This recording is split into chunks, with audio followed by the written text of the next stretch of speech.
hadirin yang dimuliakan oleh Allah Subhanahu wa taala. Syukur alhamdulillah pada kesempatan malam hari ini kita dapat mengkaji yakni kitab Uswatun Hasanah fi Bayani Nasihatul lil Mar'ah di hari Ramadan yang kedua. Mudah-mudahan puasa yang kita lakukan dan seluruh amal ibadah kita semuanya senantiasa mendapatkan ridho dari Allah Subhanahu wa taala. Bismillahirrahmanirrahim. Warwiya an Anas bin Malik. Warwiya an Anas bin Malik radhiyallahu anhuma annahu qala alaihi salatu wassalam. Warwiya dan diriwayatkan an Anas bin Malik, dari sahabat Anas bin Malik, radhiya, mudah-mudahan memberikan ridho sapa Allahu Allah, anhuma, kepada Anas bin Malik, annahu, sesungguhnya Anas bin Malik,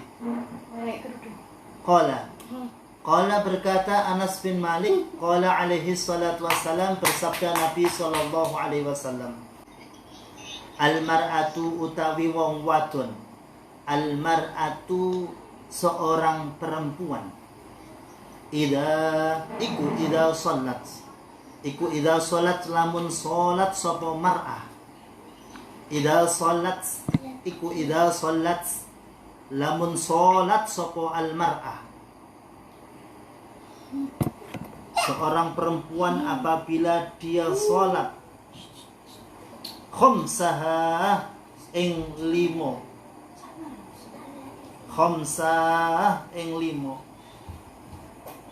ha imro'ah atau mar'ah, apabila seorang perempuan sudah melaksanakan sholat 5 waktu, wasomat lan poso sopo imro'ah atau mar'ah, wasomat lan poso Ramadan sopo al-mar'ah, syahroha ing wulane al-mar'ah,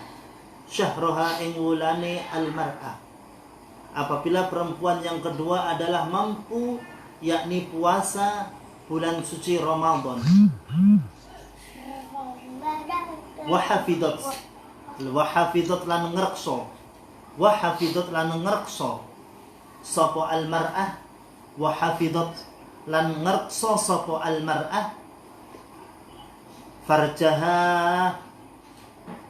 farjaha ing farjine mar'ah, wahafidot dan menjaga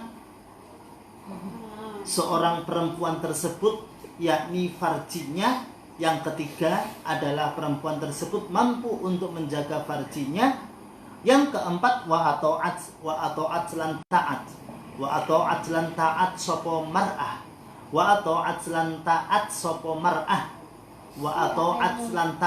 mar'ah, zaujaha ing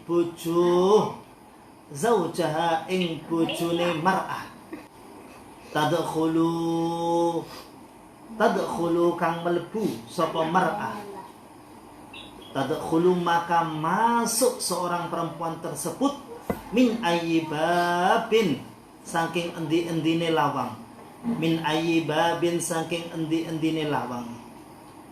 sya'at kang karep sapa mar'ah min abwabil jannati saking piro-piro lawange surga. Kami jelaskan hadis ini, hadis yang diriwayatkan oleh Anas bin Malik, ya. Ibunya Anas itu bernama Rumaiso. Rumaiso itu salah satu perempuan yang pernah bertemu sama baginda Nabi Sallallahu Alaihi Wasallam di surganya Allah Subhanahu wa Ta'ala. Ini perempuan hebat sekali. Bertemunya di surga pada waktu apa? Pada waktu Isra wal Mi'raj. Padahal Rumaiso ini orang Khazraj, Bani Khazraj, artinya orang Madinah. Peristiwa Isra dan Mi'raj itu Rasulullah belum hijrah ke Madinah, tapi Rasulullah SAW sudah pernah bertemu sama Rumaiso, binti Milhan. Ketemunya adalah di surganya Allah Subhanahu wa Ta'ala saat Mi'raj. Karena apa? Karena Rumaiso itu seorang perempuan yang rajin baca Al-Quran. Ya, seorang perempuan yang rajin membaca Al-Quran. Dia dididik Qurannya oleh sahabat Mus'ab bin Umair. Ya, Mus'ab bin Umair itu sebelum Hadratul Rasul hijrah, beliau sudah hijrah ke Madinah dulu, dan banyak sekali orang-orang yang memeluk agama Islam pada waktu itu. Ya. Jadi Rumaiso bertemu sama Rasulullah. Rasulullah mendengar suara daripada lantunan ayat Al-Quran itu di surganya Allah. Ini kok suara sangat enak sekali. Ya. Ini suara siapa wahai Jibril? Wahai Jibril, ini adalah suaranya Rumaiso. Dia betul-betul membaca Al-Quran lillahi ta'ala. Jadi kalau anak orang tuanya itu sudah ahli Quran, perempuan itu sudah ahli Quran, maka anak-anaknya akan menjadi hebat semuanya. Ya, akan menjadi hebat semuanya. Kalau seorang perempuan itu ahli Quran, maka anak-anaknya akan menjadi hebat semuanya. Ya, jadi yang punya istri kok nggak ahli Quran, jangan waduh rek, gak ahli Quran rek, gak usah gitu ya, nggak usah seperti itu ya, nggak usah gitu ya, ya dia api iyo, gak mergo ikut tok gitu, gak mergo itu tok ya. Bapak yang dimuliakan oleh Allah, juga santriwati yang solihah semuanya, dan dari janin perempuan yang solihah inilah, perempuan yang betul-betul ditemui oleh Rasulullah karena barokah bacaan Qur'annya yang hebat inilah, maka lahirlah seorang anak yang hebat yang bernama Anas bin Malik. Ya, Anas bin Malik menjadi orang yang hebat. Adik-adiknya juga menjadi orang yang hebat. Ya, adik yang dari anak Abi Thalha, karena dia nikah sama Malik, kemudian dari pernikahan yang kedua nikah sama Abi Thalha. Dari dua suami ini loh masih tetap melahirkan orang-orang yang hebat. Ya. Adiknya Anas itu seluruhnya anaknya itu hafid Al-Quran. Ya, seluruhnya hafid Al-Quran. Anas bin Malik juga seperti itu. Ya, anaknya itu 100 lebih ya. Ya, keturunannya itu 100 lebih. Hartanya juga diberkahi oleh Allah Subhanahu wa Ta'ala. Semuanya diberkahi oleh Allah Subhanahu wa Ta'ala.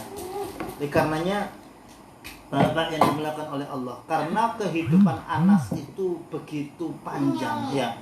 Masa kehidupan Anas itu sangat panjang sampai ketemu Al-Hallaj ya, pemerintahan Al-Hallaj. Sampai ketemu Hajjaj bin Yusuf. Sampai ketemu kepada pemerintahan Hajjaj bin Yusuf. Itu artinya umurnya Anas itu bertemu sama tabi'ut tabi'in. Ya, bertemu sama tabi'ut tabi'in. Sampai bertemu seperti itu. Itu adalah umurnya Anas bin Malik. Keberkahannya sangat luar biasa. Karena apa? Karena Anas bin Malik pada waktu kecil langsung diserahkan mondok kepada Rasulullah SAW.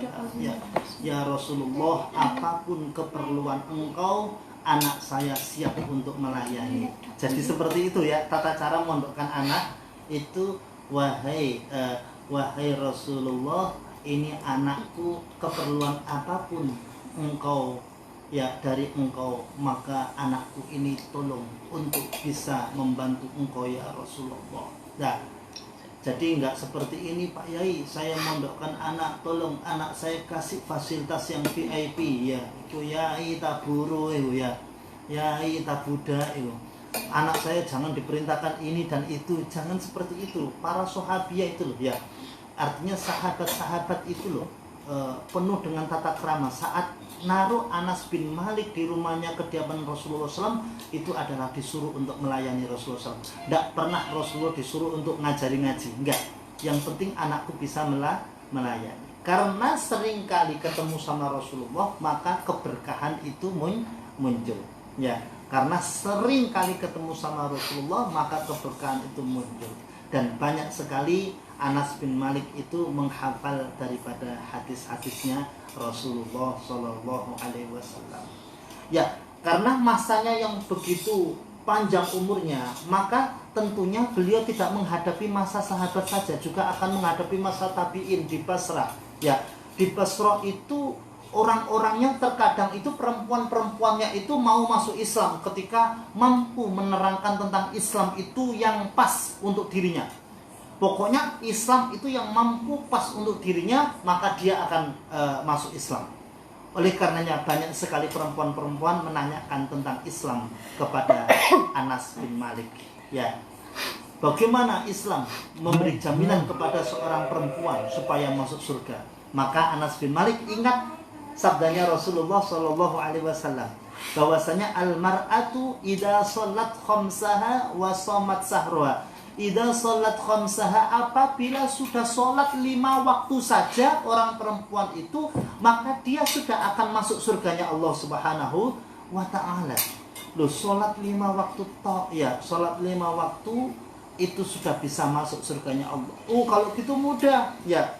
Yang kedua adalah wasomat syahruha, puasa, wis tidak usah puasa Senin Kamis, puasa Daud dan sebagainya, sudah wasomat, ya, wasomat syahruha, puasa di bulan suci Ramadan tok, ya. Itu ketika dalam keadaan suci, ya, dalam keadaan suci, dalam keadaan haid, maka dia haruslah nanti mengkodoknya. Itu sudah orang tersebut akan masuk surganya Allah. Yang ketiga, wahafidhat farjaha, dan mampu untuk menjaga farjinya. Mampu untuk menjaga farjinya. Seorang perempuan tersebut mampu untuk menjaga farjinya dengan bagus. Ya, artinya farjinya ya digunakan untuk suaminya tok. Ya, bukan farjinya itu digunakan untuk selain suaminya. Ya, jadi dijaga betul farjinya itu sendiri.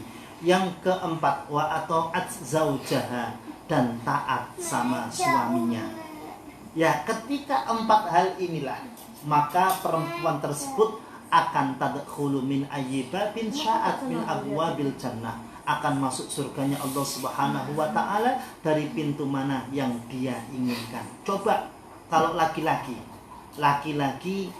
itu ya sholat harus ditunaikan, ya, terus kemudian puasa juga harus ditunaikan, ya, menjaga suami, menjaga anak juga harus ditunaikan. Kemudian selain itu juga ketika istrinya itu nggak mampu untuk dididik, ya, itu kewajiban daripada suaminya. Ketika anak itu perlu pendidikan, kewajiban daripada suaminya, ya. Oleh karenanya suami sangatlah berat. Semua apa yang ditanggung oleh istri ditanggung oleh suami, apa yang ditanggung oleh anak ditanggung oleh seorang suami. Beda dengan seorang perempuan. Karena jawaban inilah, ya, perempuan-perempuan di Basra sangatlah enak. Oh, ternyata Islam itu untuk masuk surga cuman gitu aja, ya, cuman gitu aja, kan menyenangkan, ya, menyenangkan. Maka hadis itu dilihat dari perawinya juga pengaruh. Ya, satu saat kalau Abdullah bin Mas'ud ditanya bagaimana masuk surga, ya, caranya adalah sabdanya Nabi, cuman engkau wahai istriku cuman bersihkan atau nyucikan bajuku saja sudah cukup, ya, nyucikan baju saya saja sudah cukup, ya, untuk masuk surganya Allah Subhanahu wa ta'ala. Jadi Rasulullah intinya mudah sekali ketika memberikan gambaran-gambaran surga. Lihat potongannya, ya, lihat potongannya sahabatnya, ya, lihat potongannya sahabatnya, ya, lihat potongan sahabatnya. Lah, oleh karenanya Bapak yang dimuliakan oleh Allah Subhanahu wa ta'ala. Lah, kalau karena Abdullah bin Mas'ud hidupnya itu jarang punya uang, ya, makanya istrinya itu syarat untuk masuk surga hanya nyucikan bajunya. Kalau orang jobset syarat masuk surga apa? Nyucikan bajunya, wong punya mesin cuci semuanya, tinggal digiles gledek Ya, masuk surga kenahana. Ya, ya, kenahana. Ya, tak orang Ustaz. Ya lihat potongannya, ya, lihat potongannya.